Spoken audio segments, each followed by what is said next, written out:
The Atlanta Hawks have had an awesome start to the offseason, and they're looking like a potential Eastern Conference threat for next season. And knowing how good of a coach Quinn Snyder is, I wanted to take a deeper look at their offensive style just to familiarize ourselves with the way they play before the 2026 season begins. This past season, the Hawks had the fourth best offensive rating after the All-Star break, and the biggest thing that stood out to me was their cutting and off-ball movement, and that showed up in the stats too. For the season, they were fourth in the league in points off of cuts, and also fourth in cut frequency, which is possessions that end in a cut. And specifically, they're really good at backdoor cutting, so let's dive in and take a look. We'll see 3 backdoor cuts on this play alone, and the Hawks like to use their bigs as hubs, especially when Trey's off the floor. Okongwu is the best example of that, but right here it's Capella, and as Dyson passes to him, Pippen gambles on the steal, and that's backdoor cut number 1. Now he dribbles at LeVert, who tries backdoor number 2, and finally he turns back to man, and the backdoor is open on the 3rd try. It collapses the defense, and Capella ends up with the bucket, but we can see right off the bat how much their wings and guards try to set up their backdoor cuts when a big has the ball. This time they lean on Okongwu as the hub, and he keeps on the first handoff from Trey, and then as he dribbles at Dyson, most teams would come and get this handoff, but again, they love these backdoor cuts, and this one's a dunk. This type of dribble handoff action from a big man is super common in the league now. It reminds me of Sabonis in the Kings or Bam with the Heat. So NBA defenses are super aware of that action, and the Hawks are great at exploiting them for overplaying and hitting them with the backdoor cut. They also have backdoor cuts built into their offense with set plays like this. When Daniels passes it, he immediately goes to screen away, but you can tell from where Okongwu was looking that that was actually a decoy action, and the actual play is for Okongwu to turn around and dribble to the corner, have man explode backdoor, that collapse the defense, and Riza Shea ends up with the and 1. So defenses are definitely hyper aware of dribble handoffs, and the Hawks have found a great way to counter it. Another set here where it starts with a flare for Dyson, but again, they don't really want to score off that. Instead, Okongwu dribbles at the corner, and Cade's expecting to guard a DHO, but LeVert just burns him on another backdoor. So they can use decoy actions like that to set up backdoor cuts, but they can also use backdoor cuts to get into secondary actions. And right here, this looks like a designed play for Trey to deny the handoff with a backdoor, and even though the cut's not open, as the ball swings, Capella sets a pin in for Trey in the other corner, and he gets a decent look at a floater. It's not an amazing shot, but you get the idea. Even if the backdoor isn't open, the play's not over, and they can use that cut to flow into other actions. They do it beautifully here. This one starts with a pin down for Hunter, but because Bridges is top blocking him like this is a backdoor every time. Now, as Okongwu gets into a 2-man game with Johnson, it ends up in a highlight alley-oop. But wait, what happened to Hunter's backdoor cut? Well,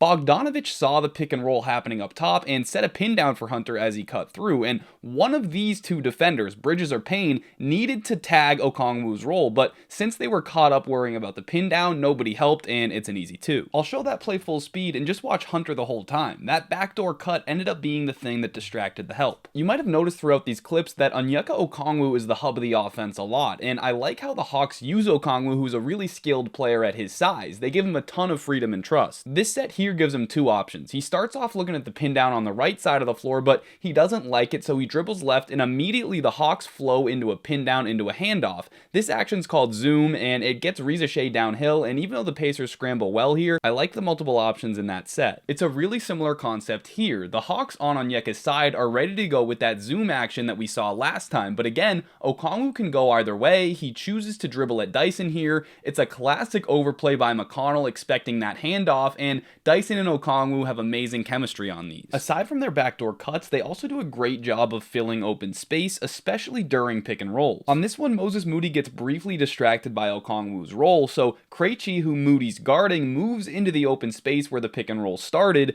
Moody's just a touch out of position on the closeout. It's a decent look at 3, and that's very basic off-ball movement. It's even more effective here. As the pick and roll happens, Niang's man is going to look to help, and if there's any open space for him to lift into, he's going to do it every single time, and he gets himself a wide open 3 here. And this lift isn't just for the shooter. This time, as the pick and roll happens, Niang rises, and this is Tobias Harris's help. He's on the weak side, but he's already following Niang's off-ball movement, so his momentum's going the wrong way, he's out of position, he can't help, and it's a dunk. This time they're in transition, and Dominic Barlow's going to cut right through the middle of the floor, and that means it's a great opportunity to fill the space right behind him. Niang does, and knocks down another great look.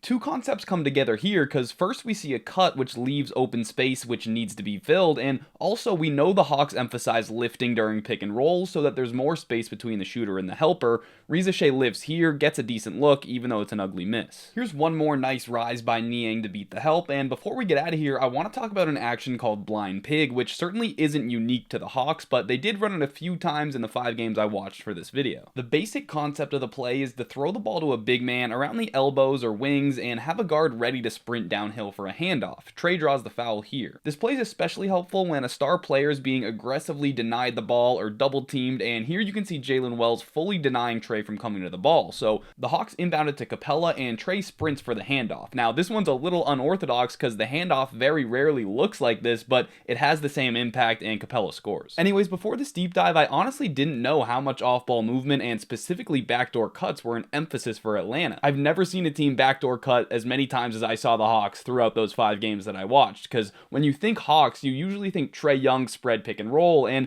they definitely run that a lot, but there's much more to their offense than just pick and rolls, and so I'm excited to see how Quinn Snyder uses his new personnel. I think Luke Kennard's off-ball movement and shooting will obviously be a perfect match for this style, but what about Porzingis? Is he going to be a hub like Okongwu, or will he just be more of a pick and pop, pick and roll partner for Trae? Quinn Snyder obviously has a lot to think about. Anyways, hope you guys enjoyed this video and that you learned a little something about the Hawks and about off-ball movement. Thanks for watching.